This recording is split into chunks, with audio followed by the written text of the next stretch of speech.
Hello friends, welcome to study with crazy Guru. Friends, आज के इस वीडियो में हम लोग डीआरडीओ सेप्टम 10 की ओर से जो स्टेनोग्राफर हो गया, administrative assistant, store and security assistant, administrative assistant में इंग्लिश और हिंदी दोनों के लिए, ड्राइवर जिसमें vehicle operator, fire engine driver और फायरमैन, तो इतने सारे पोस्ट के लिए जो 1061 पोस्ट के लिए जॉब निकला था, तो उसी का हम लोग तैयारी का जो सीरीज चला रहे हैं, तो उसी में आज हम एक नया सीरीज लॉन्च करने जा रहे हैं जो कि मैथ का टेस्ट सीरीज है। तो आज हम लोग टेस्ट सीरीज 1 देखेंगे एप्टीट्यूड का। ओके, तो देखिए इसमें डीआरडीओ सेप्टम 10 एएनए जो स्टेनोग्राफर हो गया, ड्राइवर हो गया, एडमिनिस्ट्रेटिव असिस्टेंट हो गया, फायरमैन हो गया, इसमें क्या है 75 क्वेश्चन 75 नंबर के पूछे जाएंगे। जो और कितने घंटा का एग्जाम होगा? 1 घंटा का, यानी कि 1 आवर का एग्जाम होगा। तो जिसमें से मान लीजिए 4 सब्जेक्ट 4 सेक्शन में डिवाइड वहाँ सिलेबस में दिया हुआ है। क्या है? जनरल इंग्लिश है, उसके बाद रीजनिंग है, जनरल अवेयरनेस है और एप्टीट्यूड है। तो क्या है कि 80 रहता तो मान लेते 20-20 क्वेश्चन पूछे जाएंगे, लेकिन यहाँ पर 75 है।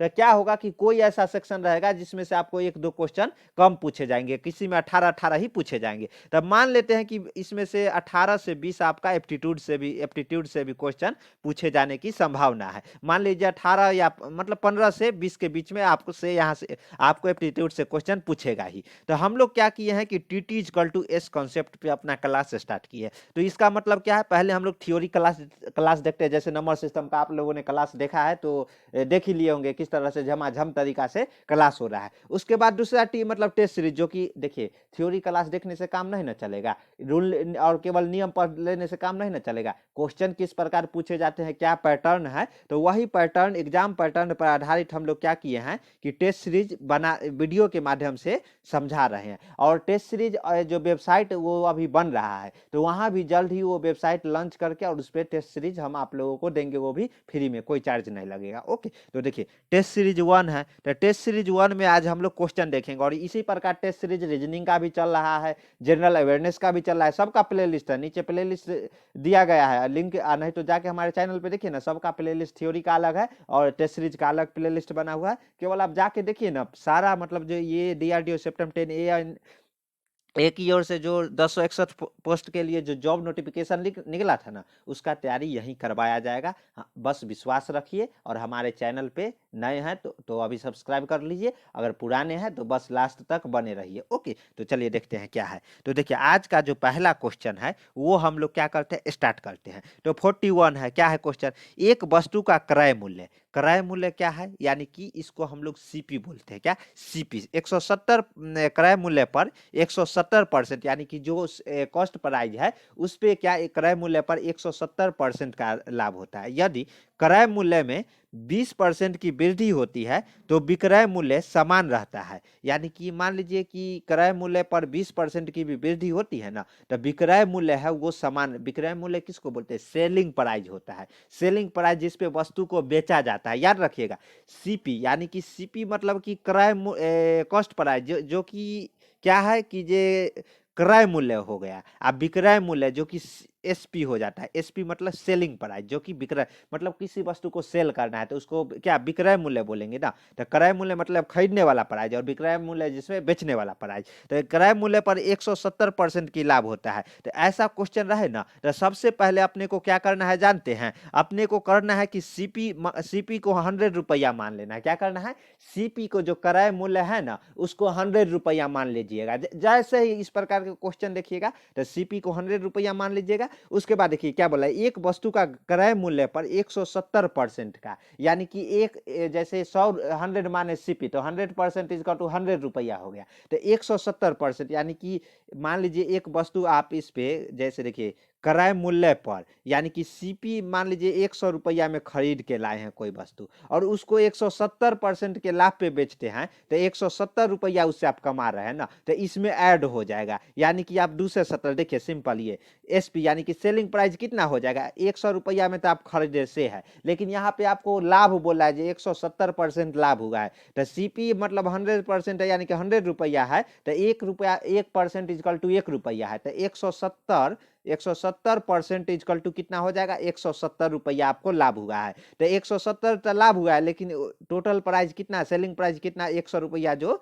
क्रय मूल्य है वो 170 तो आपको जेब में आ गया है, लेकिन टोटल प्राइस है वो दोनों को जोड़ दीजिएगा तो 270, 170 आप प्लस 100 जो कि क्रय मूल्य है, खरीदा हुआ वस्तु का मूल्य कितना है 100 रुपया, और आप कितना लाभ ले रहे 170, तो दोनों को जोड़ दीजिएगा वही ना सेलिंग, 270 रुपया क्या है सेलिंग प्राइस है। उसके बाद क्या बोला, यदि क्रय मूल्य में 20% की वृद्धि होती है, मान लीजिए सिंपल भाषा में समझ लीजिए, आप गए कोई दुकानदार के पास, दुकानदार नहीं कोई व्यापारी के पास गए, आप दुकानदार है, कोई थोक विक्रेता के पास गए, वहां से कोई चीज 100 रुपया में कमा के आ गए और 270 रुपया में आप बेचे उसको, तो 270 रुपया में बेचे, तो यहाँ पे देखिए 100 लागत था आपका, तो इसमें से 170 का मुनाफा हुआ, यानी कि 100% यानी 170% का आपका मुनाफा हुआ।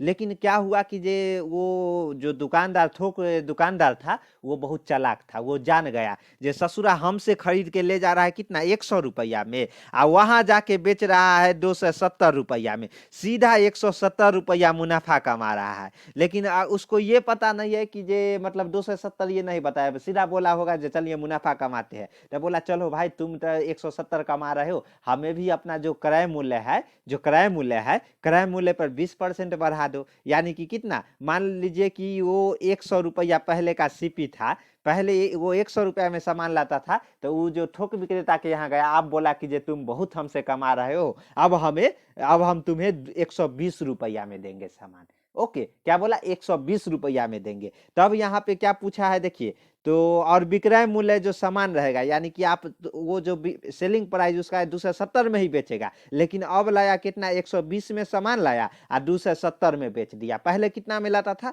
100 रुपया में सामान लाता था और कितना में बेच देता था 270 में, यानी कि 170 रुपया का उसको क्या मुनाफा होता था। लेकिन अब क्या है कि दूसरा बार में वो गया, तब वो चालाक था, बोला हमें तुम्हें 120 रुपया में देंगे, तो 120 रुपया में देंगे ना, तो ये दूसरा जो विक्रय मूल्य तुम बेचोगे 270 रुपया में ही। ओके, तो ये हो गया। उसके बाद क्या हुआ कि देखिए, तो लाभ कितना बचेगा, तो लाभ मतलब ये सेलिंग प्राइस तो उसका सेम रहेगा, यानी कि मान लीजिए 120 रुपया में खरीद के लाया, 270 में बेचा, तो उसको बचा कितना 270 में से कितना 120 अगर घटा दीजिएगा तो कितना 150 रुपया, यानी कि दूसरे बार में उसको कितना 150 रुपया का मुनाफा हुआ। क्या हुआ 150 रुपया का मुनाफा हुआ। समझ जाइए, पहले बार में उसको सीधा 170 रुपया का हो जाता था, क्योंकि 100 में लाता था और 270 में बेच देता था। अब क्या हुआ, जो दुकान वो थोक विक्रेता समझदार था, वो उसको 120 में दिया और बोला कि तुम 270 में ही बेचोगे, क्योंकि उसका ग्राहक जान गया था ये 270 का सामान है। तो इसको इसमें से इसको माइनस कीजिएगा तो कितना आ जाएगा 150 रुपया ही मुनाफा हुआ। तो यही पूछ रहा है, जो इस मुनाफा को आप लोग नया लाभ प्रतिशत क्या होगा ये पूछ रहा है। लाभ प्रतिशत, यहाँ पे प्रतिशत लिखा इसलिए आपको परसेंटेज निकालना है। तो परसेंटेज जो लाभ प्रतिशत है ना, वो कैसे निकलता है जो आपको पता है, कैसे निकलता है हम बता रहे हैं आपको। देखिए, जो उसका परसेंटेज रहेगा ना, जैसे ये देखिए क्रय मूल्य पर 120 रुपया वो लाभ पाया, तो ये देखिए सिंपल भाषा में समझिए, जो लाभ ये जो परसेंटेज लाभ अगर पूछ दे ना, परसेंटेज लाभ इक्वल टू फार्मूला होता है।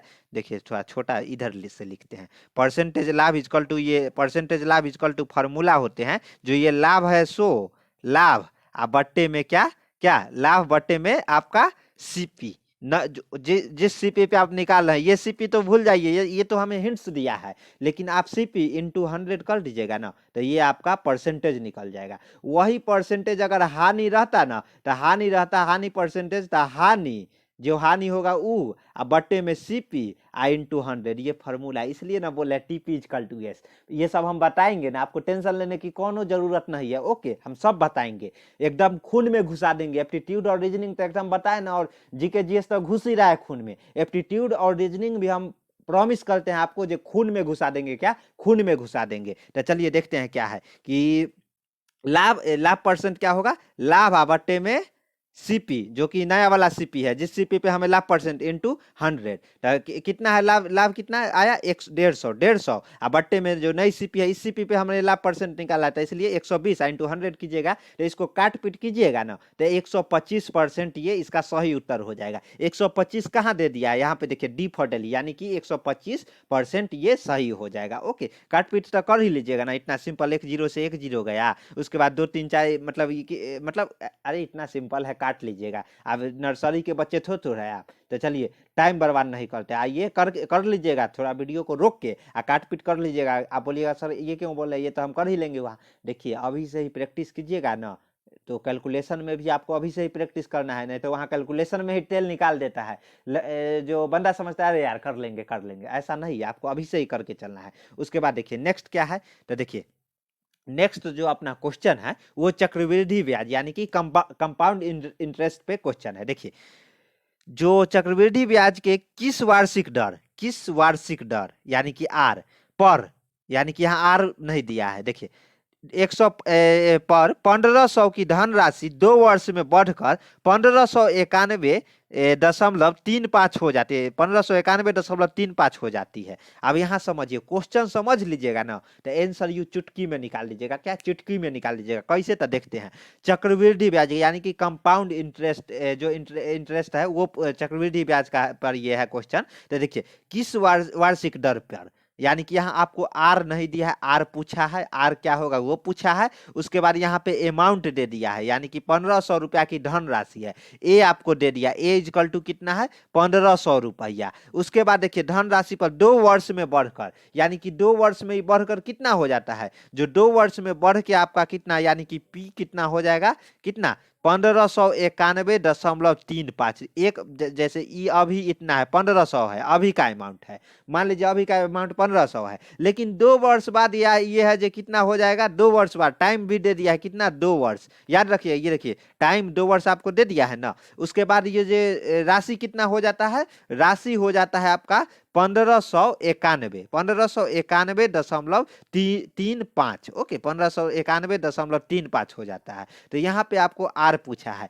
तो यहाँ कौन सा फॉर्मूला यूज होगा, बताइए कौन सा फॉर्मूला यूज होगा। तो चलिए अब हम बताते हैं, इसलिए ना थ्योरी पढ़ाएंगे ना, बता रहे हैं आपको, हम एकदम गारंटी के साथ दे रहे हैं। एप्टीट्यूड और रीजनिंग का टेंशन आप छोड़ दीजिए, चारों सब्जेक्ट का टेंशन छोड़ दीजिए, क्योंकि क्लास चल रहा है ना, लेकिन एप्टीट्यूड और रीजनिंग मैं पढ़ाऊंगा। ओके आपको, ओके तो देखते हैं, ये जो आपको A equal to C P का जो फॉर्मूला था, क्या A equal to P into 1 plus R/100 के पावर क्या टी, यानी कि टाइम ऊपर दे दिया है क्या।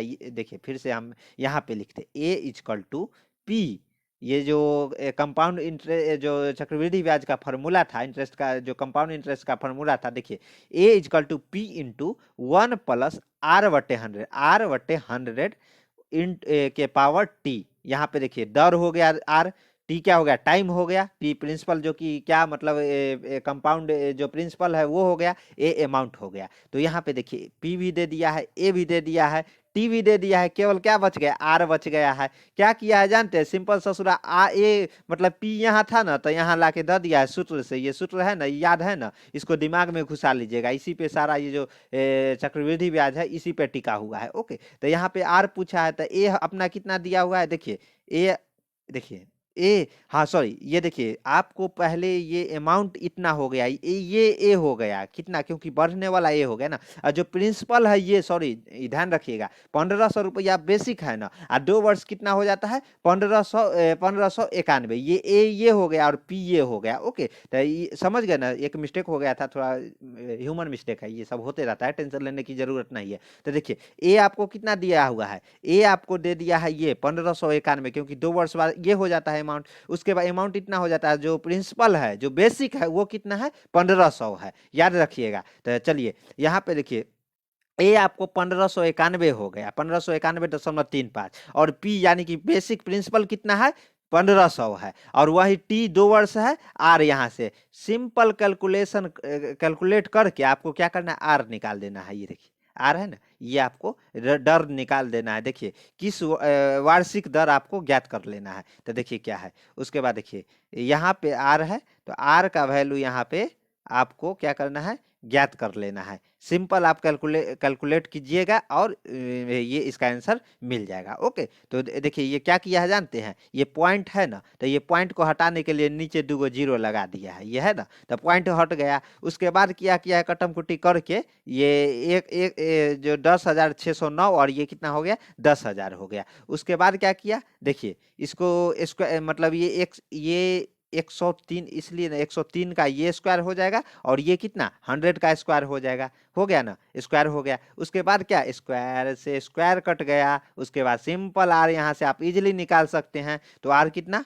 3%, यानी यहाँ से आप परसेंट मतलब क्या परसेंट आपको निकालना है। कैसे निकालना है, जैसे समझ ही रहे हैं, 103 इधर है, 100 है, तो 103 में से अगर इधर आएगा तो 100, तो यानी कि माइनस होगा तो कितना 3 हो जाएगा, जो कि यार परसेंट में रहता है, यानी कि ये 3% वार्षिक दर है। कितना हो गया, 3% आपका वार्षिक दर है। याद रखिएगा फिर से, जो अमाउंट है, जो बेसिक अमाउंट, जो प्रिंसिपल अमाउंट है कितना है, प्रिंसिपल अमाउंट आपका 1500 था, और जो दो वर्ष बाद बढ़ के कितना हो गया, जो आपका ए हो गया, ए कितना हो गया, जो अमाउंट है जो बढ़ के कितना हो गया, प्रिंसिपल इतना, बेसिक अमाउंट इतना 1500 था, और 2 वर्ष 1591.35 हो गया। तो ये हमेशा याद रखिएगा और ये फॉर्मूला याद रख लीजिएगा। चलिए अब हम लोग खुशी खुशी क्या देखते हैं, अगला क्वेश्चन। देखिए ऐसा क्वेश्चन एकदम सिंपल क्वेश्चन है, बोलिएगा सर कैसे कैसे, तो बताइए। तो देखिए इस प्रकार, किस प्रकार, इस प्रकार देखते हैं कैसे। देखिए जो 18, इसमें क्या है कि एक बड़ी कोस्ट होती है।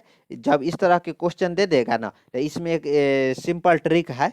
आपको क्या करना है कि एक बड़ी कोस्ट, जिसको इस प्रकार लिखते हैं, किस प्रकार, इस प्रकार। उसके बाद एक मध्य कोस्ट होता है, जो ऐसे ऐसे, जो ये दिख रहा है ना, मध्य कोस्ट हो गया। उसके बाद एक छोटी कोस्ट ऐसे होता है। 3 कोस्ट के बारे में बचपन से पढ़ते आ रहे हैं। कब से, बचपन से, जब हम लोग 5th क्लास में, 6th क्लास में थे, उसी वक्त से ये पढ़ते आ रहे हैं। तो इसमें आपका ट्रिक है, जो पहले हम लोग जो छोटी कोस्ट में दिया रहेगा ना, उसको सॉल्व करेंगे। उसके बाद मध्य में आएंगे, तब बड़ी में आएंगे। ओहो हो, छोटा से बड़ा होना है। क्या, छोटा से, कोई बच्चा छोटा से ही बड़ा होता है ना, आज तक सुने हैं जो बड़ा से छोटा हुआ है ना। तो इसी तरह से हमको काम क्या करना है, फिर से हम आपको बता देते हैं। एक बड़ी कोस्ट इस तरह रहती है, जिसको बड़ी कोस्ट बोलते हैं। उसके बाद मध्य कोस्ट ये इस तरह की रहता है, जो ये है, देख रहे हैं ना, ये मध्य कोस्ट हो गया। उसके बाद छोटी कोस्ट ये ऐसे घेरा, जो ये है ना छोटी कोस्ट, ये घेरा वाला हो गया। तो आपको क्या करना है, वो नीचे से ऊपर जाना। क्या, नीचे से ऊपर जाना, यानी कि पहले छोटी कोस्ट वाले को सॉल्व करना है, उसके बाद मध्य कोस्ट वाले को सॉल्व करना है, उसके बाद क्या, बड़ी कोस्ट वाले को सॉल्व करना है। तो देखिए आपको क्या करना है, ये तो क्वेश्चन है जो 18 यानी 18 इंटू बड़ी कोस्ट के अंतर्गत 4 माइनस 3, उसके बाद क्या आ जाएगा, मध्य कोष्ट के अंदर का 6 माइनस, उसके बाद ये देखिए छोटी कोष्ट के अंदर का 8 इंटू 1/2 हो गया। तो हमको सबसे पहला जो टारगेट है, जो अपना नियम है, नियम छोटी कोष्ट वाले को पकड़ना है। तो ये छोटी कोष्ट ये है ना, तो 8 गुने 1/2 यानी कि इसका 4 हो जाएगा। उसके बाद देखिए 4 हो गया, तो यहाँ पे छोटी कोष्ट का यहाँ पे गायब हो गया। उसके बाद अब हम लोगों को 6 माइनस यहाँ पे टोटल ये 8, छोटी कोष्ट वाला 8 इंटू 1/2 को हम लोग क्या लिख सकते हैं, 4 लिख सकते हैं। तो 6 माइनस 4 कितना हो जाएगा, 6 माइनस 4 इक्वल टू 2 हो जाएगा। ओके,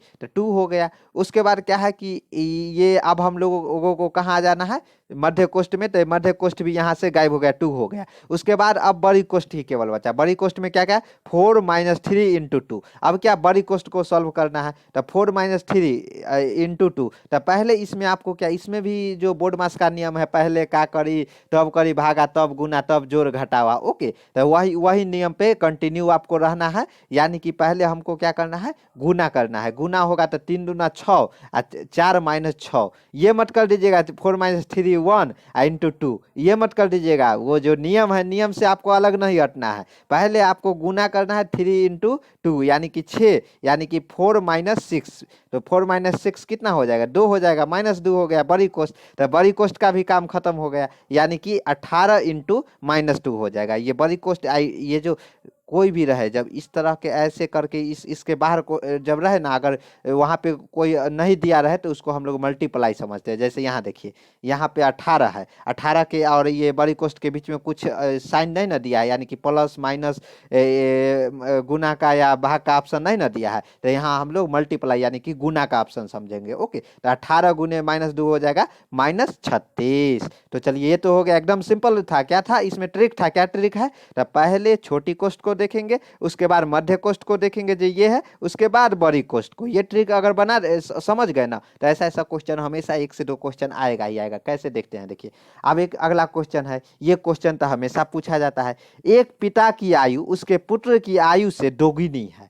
ये तो क्वेश्चन बहुत पूछा जाता है। तो क्या है कि एक पिता की आयु पुत्र की आयु से दुगनी है। तो जैसे किसके आयु से, पुत्र के आयु से। किसका आयु, पिता का आयु कितना है, दुगनी है। तो मान लेंगे कि इसमें मानना जरूरी है। अगर आप एप्टीट्यूड के स्टूडेंट है तो आपको मानना पड़ेगा ही, मैथ का स्टूडेंट है बचपन से मानते आ रहे हैं, अभी भी मानना है। ओके, तो ये मत समझ लीजिएगा मान के कुछ और मत समझ लीजिएगा। ओके, तो कुछ भी मान सकते हैं आप। तो माना कि पुत्र की आयु x होगा, तो पिता का आयु कितना हो जाएगा, 2x हो जाएगा। कितना, 2x हो जाएगा। तो देखिए यहाँ पे है ना, माना कि पुत्र की आयु x है, तो पिता की आयु कितना हो जाएगा, 2x हो जाएगा। आगे क्या बोला है क्वेश्चन देखेते हैं। 20 वर्ष पहले, यानी कि ये पीछे जा रहा है। पहले ये समझ गए ना, जिस दिन टोनिंग समझ गए ना, उस दिन आप क्वेश्चन को एकदम बताए ना, उड़ा दीजिएगा हवा में, फू फू करके उड़ा दीजिएगा।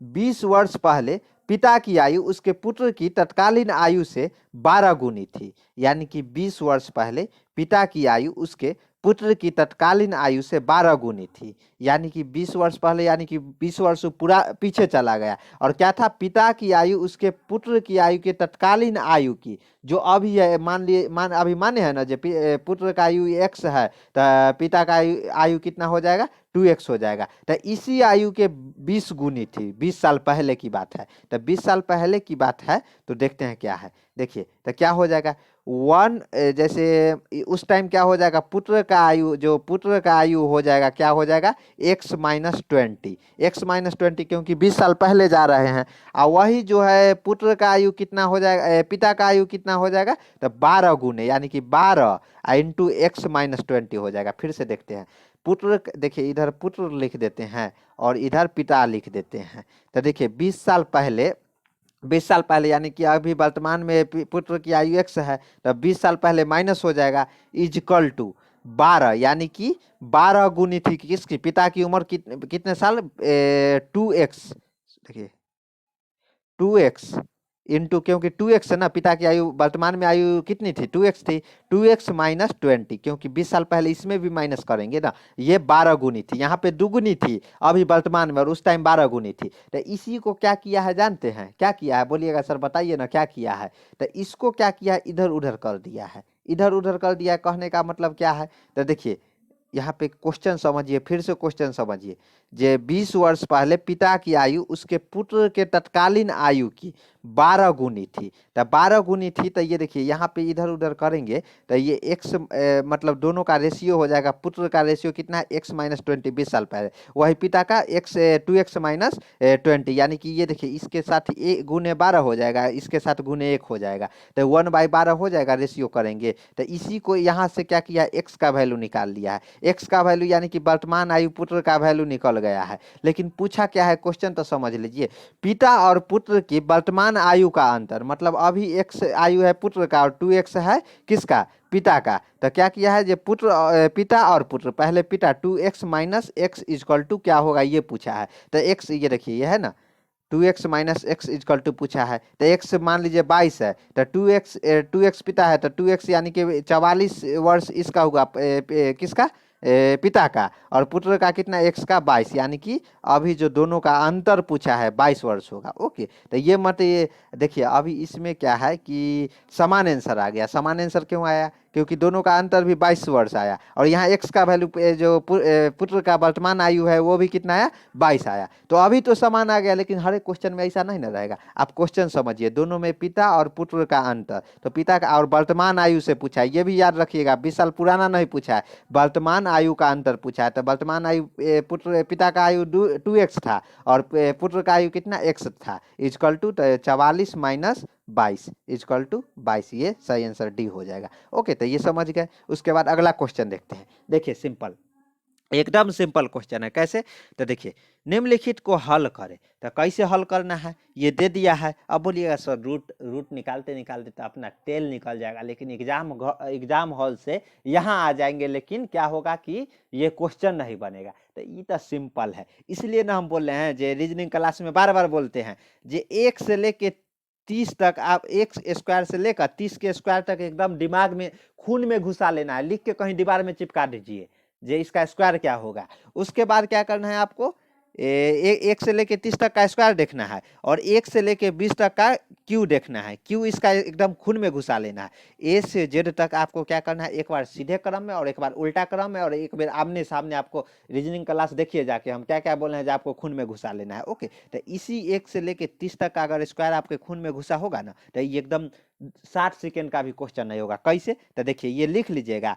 144 किसका मतलब स्क्वायर रूट है, तो 12 का। वही 121 किसका, 11 का स्क्वायर कितना होता है, 121। वही देखिए 1 से 30 तक जाने रहते तो 484, तो 484 किसका, 22 का रहता है। उसके बाद ये सिंपल ये नहीं कर सकते हैं क्या, मतलब इसका काटा पीटी नहीं कर सकते हैं, बिल्कुल कर सकते हैं। काट पीट करने के बाद कितना 33/2 आ जा रहा है। ओके, तो 33/2 आ जा रहा है, ये इसका सही उत्तर हो जाएगा। तो ये तो हो गया। उसके बाद देखिए अब अगला क्वेश्चन क्या है, 46। 1/6, 1/4 और 1/2 का लघुत्तम एलसीएम बोला है, कितना होगा। जब ये बट्टा में दे दिया रहे ना, इसलिए ना नंबर सिस्टम पढ़ा रहे हैं चालू, बस इसका थ्योरी क्लास लाने ही वाले हैं, इसलिए ना दोनों साथ में चला रहे हैं। टेंशन लेने की जरूरत नहीं है। ये मत सोचिएगा सर थ्योरी नहीं पढ़े, ये नहीं पहले थ्योरी पढ़ना पड़ेगा, नहीं। आप ये क्वेश्चन देखते जाइए, यहाँ भी हम थ्योरी बता दे रहे हैं।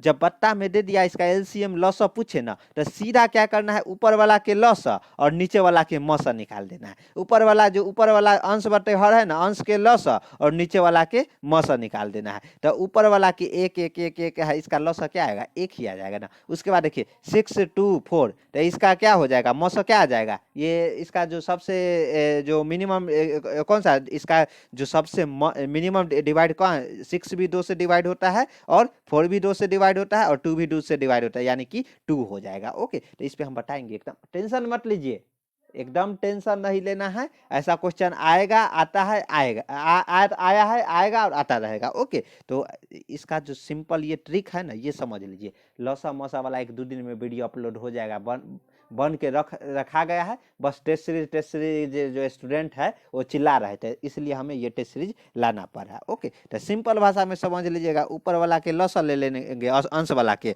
और हर वाला के अगर मौसा ले लेंगे ना, तो इसका एलसीएम निकल जाता है, जो बट्टा में दिया रहता है, भिन्न में दिया रहता है उसका। ओके, उसके बाद देखते हैं क्या है। देखिए क्या है अगला क्वेश्चन 47। ए और बी ने 7500 और 8000 की पूंजी निवेश के साथ एक व्यवसाय शुरू किया, एक बिजनेस शुरू किया। क्या, एक लगाया, ए ने लगाया 7500 और बी कितना 8000। यदि वे क्रमशः 8 माह और 10 माह बाद व्यवसाय छोड़ भी देते हैं, तो प्राप्त होने वाले लाभ का अनुपात ज्ञात कीजिए। क्या, लाभ का अनुपात ज्ञात करना है आपको, यहाँ प्राप्त होने वाला। और कितने महीने बाद वो छोड़ देते हैं, तो 8, एक जो ए है जो 8 महीना बाद व्यवसाय छोड़ देता है, और बी है जो क्या है, बी है जो कितना पूंजी निवेश करता है, तो 8000, और ये 10 महीना तक ये व्यवसाय करता है, उसके बाद ये छोड़ देता है। तो इसका लाभ प्रतिशत ज्ञात कीजिए। तो इसका भी एक जुगाड़ू तरीका है। ये हम क्वेश्चन इसलिए डाले हैं, ये क्वेश्चन में लोग कंफ्यूज रहते हैं और ये क्वेश्चन डायरेक्ट पूछ लिए जाते हैं, और लोग पता नहीं कौन कौन सा मेथड से ये क्वेश्चन बनाने लगते हैं, 5-6 मिनट इसी में खा जाते हैं। तो इसका एक सिंपल तरीका है, लाभ और पूंजी, लाभ को पूंजी और समय के गुणनफल का अनुपात में बांटा जाता है। लाभ को पूंजी और समय के गुणनफल के अनुपात में। कैसे, तो देखिए अनुपात के ए अनुपात बी पूछा है, इसमें क्या ए अनुपात बी, और किसका अनुपात पूछा है, तो देखिए प्राप्त होने वाले लाभ का अनुपात, क्या लाभ का अनुपात पूछा है। तो ए बाई बी का लाभ का अनुपात क्या होगा, जो निवेश किया हुआ, जो देखिए जो पहला है 7500 है, 7500 रुपया लगाया, वो 8 महीना तक काम किया, यानी कि जो निवेश वाला है वो 7500 है, 7500 गुने 8 बटा में क्या करना है, ये ए बटे बी, यानी कि जो जो लाभ का अनुपात निकालना है, ये कितना किया 8000, 8000 गुने 10 माह तक किया। उसके बाद जो कट पिट करने के बाद यहाँ पे बचा ना, वो 3/4, ये कर लीजिएगा, सिंपल है। इतना भी टाइम आप ये सब आप कीजिए, क्योंकि ये हम आप पे छोड़ते हैं, क्योंकि कैलकुलेशन आपको करना है। नहीं, अगर कैलकुलेशन में ज़्यादा दिक्कत आ रहा है तो बताइए कमेंट में, हम वैदिक मैथ का भी जो जिसमें कैसे कम कम टाइम में कैलकुलेशन कर ले, उसका भी एक सीरीज लाएंगे। ओके, तो ये समझ गए, दोनों का अनुपात कितना, ए अनुपात बी हो जाएगा, जो कि जो पूंजी आप लगाए वो आई इंटू जितना टाइम लगा वो, और दोनों का वो, जैसे ए बटे में बी ये क्या हो गया 7500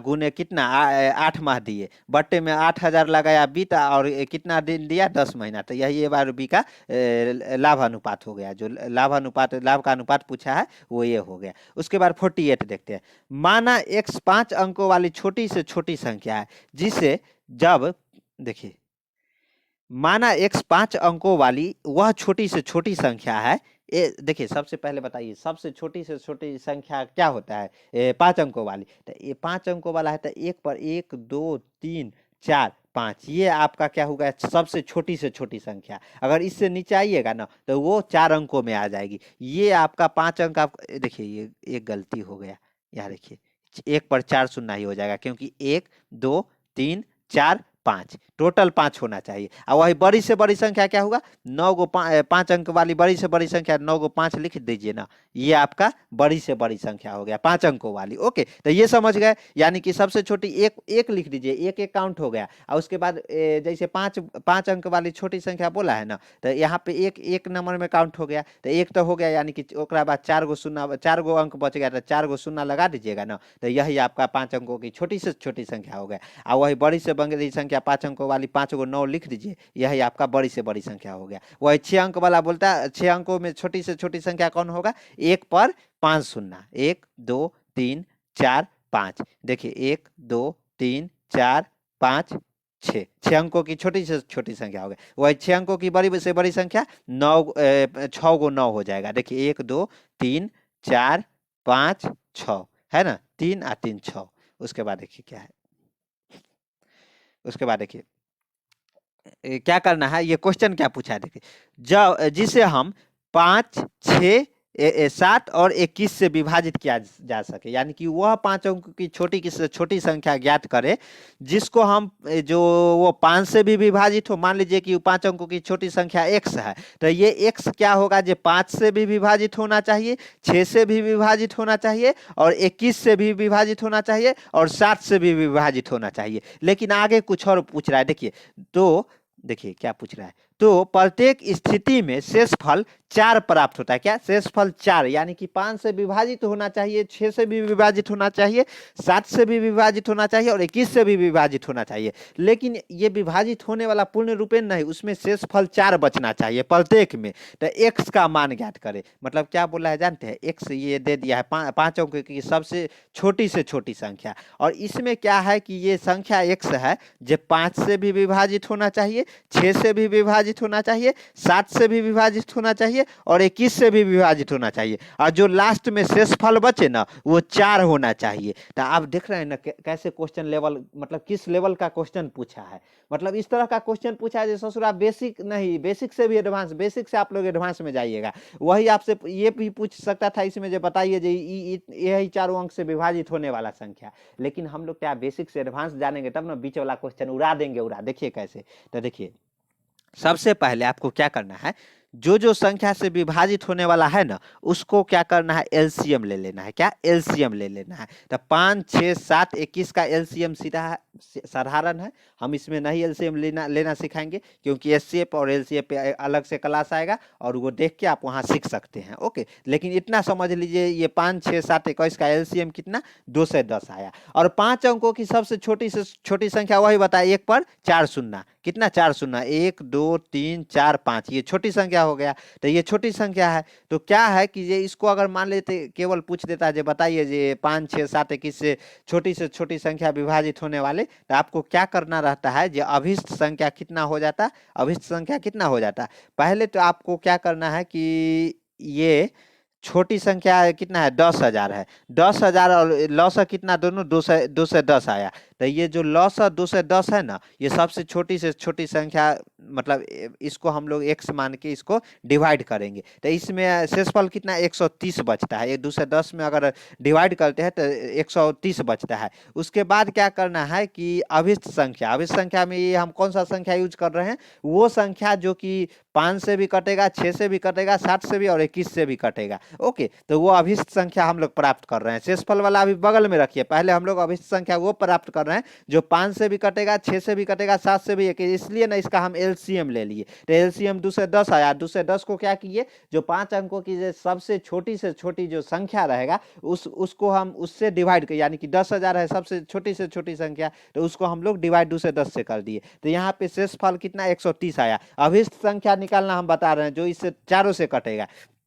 तो क्या करना है, छोटी से छोटी संख्या 10,000 प्लस इसमें ब्रैकेट में 2 से 10 कितना, ये जो एलसीएम निकाले थे वो, और माइनस जो शेषफल रहेगा ना वो हमको क्या कर देना है, ये ब्रैकेट में मतलब इसको क्या करना है 2 से 10 और माइनस 130, जो 2 से 10 एलसीएम है और जो शेषफल बचेगा दोनों को घटा के और इसमें किस में ऐड कर देना है, जो छोटी से छोटी संख्या रहेगा। 5 अंकों की छोटी से छोटी संख्या क्या है, 10,000 है। तो 10,000 में से हमको 2 से 10 एलसीएम है, और जो एलसीएम से छोटी संख्या में भाग डिवाइड करने के बाद जो शेषफल बचेगा उसको उसमें से घटा के और ऐड कर देना है। यही क्या है, 2 से 10 में से 130 घटाया 80 हो गया, यानी कि इसको ऐड करने पर 10,080। आप बताइए, मतलब छोटा काम देते हैं, वीडियो को रोकिए और 10,080 को आप देखिए। 10,080 है जो कि 5 से भी कटेगा, 6 से भी कटेगा, 7 से भी कटेगा और 21 से भी कटेगा। जो शेषफल है वो 0 आएगा। एकदम कैलसी से आप जल्दी जल्दी कर सकते हैं।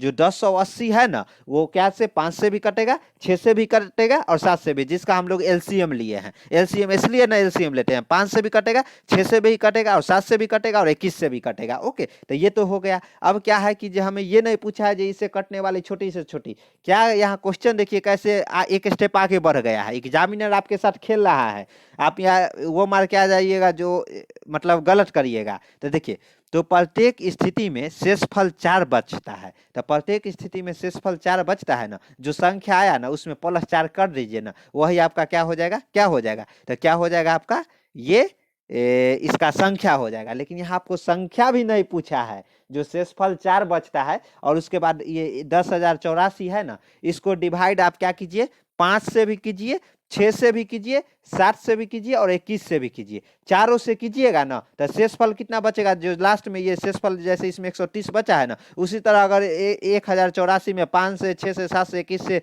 डिवाइड कीजिएगा, भाग दीजिएगा तो शेषफल 4 बचेगा। और वही कितना 10,080 में अगर आप डिवाइड करते हैं किससे, 5, 6, 7, 21 से, है ना, ये जो संख्या दिया हुआ है 5, 6, 7, 21 से कीजिएगा तो इसमें 0 बचेगा ऊपर वाला में और इसमें 4 बचेगा। लेकिन यहाँ देखिए एक स्टेप और आगे बढ़ गया। क्वेश्चन क्या पूछा है देखिए, तो x के अंकों का योग ज्ञात करें। ओहो हो, अब यही बंदा कंफ्यूज था जी सर, यहाँ पर तो ये बड़ा बड़ा अंक आ रहा है, 10,084 है। देखिए ये जो अपना है ये कितना है, 10,084 है, और यहाँ पे क्या है कि ये 12, 13, 8 मतलब देखिए इस तरह दे दिया है, 13, 17, 11, 10 दे दिया है। सर ऐसे कैसे होगा, तो ये क्वेश्चन अब पढ़िए कैसे होगा। x के अंकों का योग, तो कितना 10,000 कितना 84 था, 10,084 था, तो इसके अंकों का योग, तो अंक क्या है, 1 है, 0 है, 0 है, 8 है, 4 है, तो जोड़ दीजिए 1 + 0 + 0 + 8 + 4, तो कितना हो जाएगा, 8, 4, 12, 1, 13, 13 = 13। ये इसका आंसर हो जाएगा, यानी कि इसका सही उत्तर क्या हो जाएगा, ए हो जाएगा। क्या हो जाएगा, ए हो जाएगा, है ना। देखिए ये 13 है ना, ए हो जाएगा इसका सही उत्तर। तो चलिए अगला क्वेश्चन देखते हैं क्या है। अगला क्वेश्चन देखिए, एकदम सिंपल क्वेश्चन है ये अगला क्वेश्चन।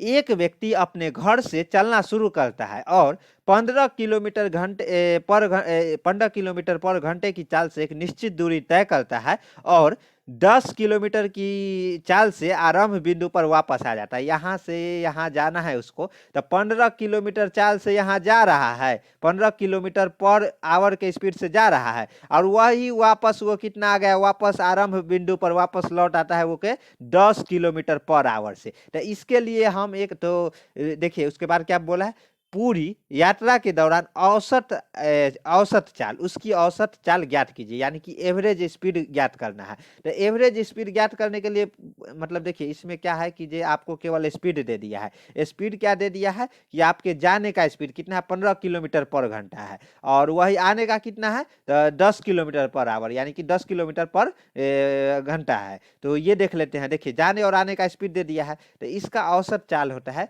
2xy, बट्टे में x + y, जो ये है देखिए ये मतलब जब एक ही बिंदु से जा रहा है और इसी बिंदु पे वापस आ जा रहा है ना, तो ये फार्मूला एकदम खून में घुसा लीजिए। और कैसे होगा तो थ्योरी क्लास पढ़ाएंगे ना, टेंशन मत लीजिए, इसमें टाइम ज़्यादा लग जाएगा। ओके, तो अभी केवल ये औसत चाल इक्वल टू अगर एक बिंदु से गया और दूसरे बिंदु पे पुनः वापस आ गया, बस उसका चाल में डिफरेंस था, तो उस जीरो से एडवांस तक जाएंगे। कहाँ?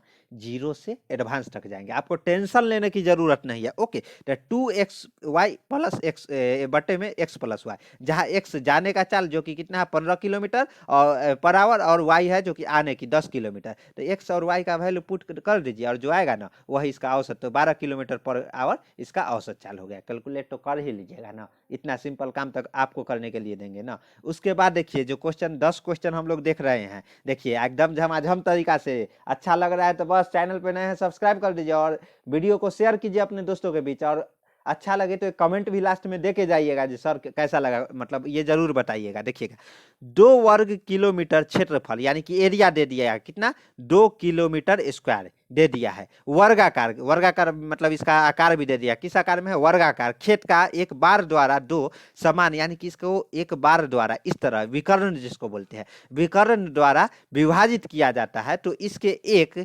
विकर्ण के साथ संपाती है।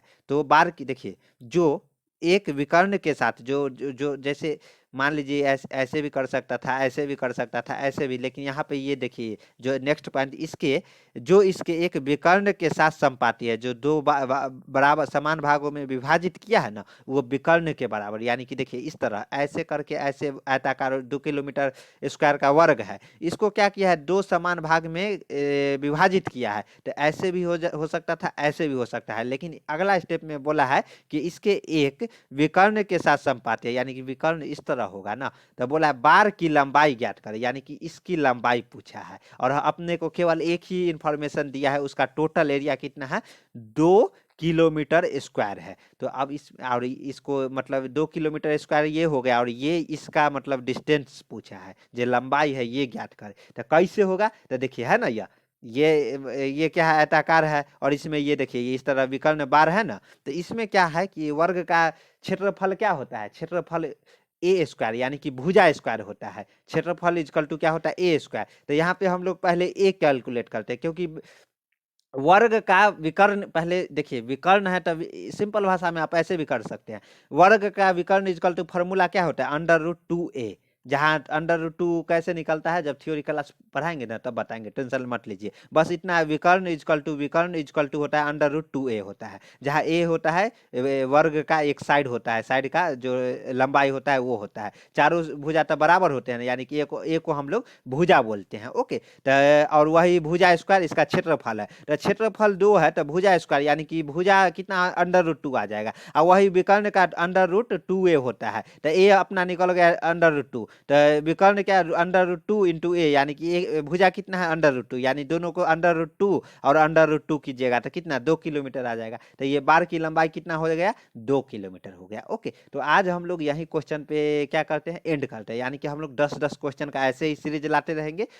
इसमें तो टाइम ज़्यादा लग गया है, मतलब वही 43-44 मिनट हो गया है, लेकिन आपको हम बता दें कि नेक्स्ट वीडियो में हम लोग ध्यान रखेंगे ये 30 से 35 मिनट में हम लोग 10 क्वेश्चन ऐसे ही, अब करने को तो हम 10 से 5 मिनट में भी कर देंगे, केवल आएंगे और इस तरह है बताएंगे दोस्तों ये है ABCD, बताइए इसमें से क्या होगा, उसके बाद देखिए इसका आंसर ये होगा, इस तरह बनाया गया, ऐसे ऐसे ऐसे नहीं ना, समझाना भी है आपको। थ्योरी अगर मान लीजिए अभी थ्योरी क्लास नहीं किए हैं तो कोई दिक्कत नहीं है, थ्योरी इसमें बताते जा रहे हैं ना, देखने के बाद तो आपको फील आया ही ना होगा, बताए ना एकदम खून में घुसा देंगे चारों सब्जेक्ट, सिलेक्शन आपको दिलवा के रहेंगे। TT equal to S concept याद है ना, बस आपको क्या करना है? हमारे साथ बने रहना है, सपोर्ट करना है। सपोर्ट कैसे कीजिएगा? बस चैनल पे को सब्सक्राइब कर दीजिए, वीडियो अच्छा लगता है तो लाइक कर दीजिए, ताकि हम भी मोटिवेट हो और इसी प्रकार वीडियो लाते रहे। और उसके बाद क्या करना है? अपने दोस्तों के बीच भी शेयर कर दीजिए, ज़्यादा से ज़्यादा स्टूडेंट आएंगे तो हम भी मोटिवेट रहेंगे। नहीं, हमारे जो ग्रुप है SCG,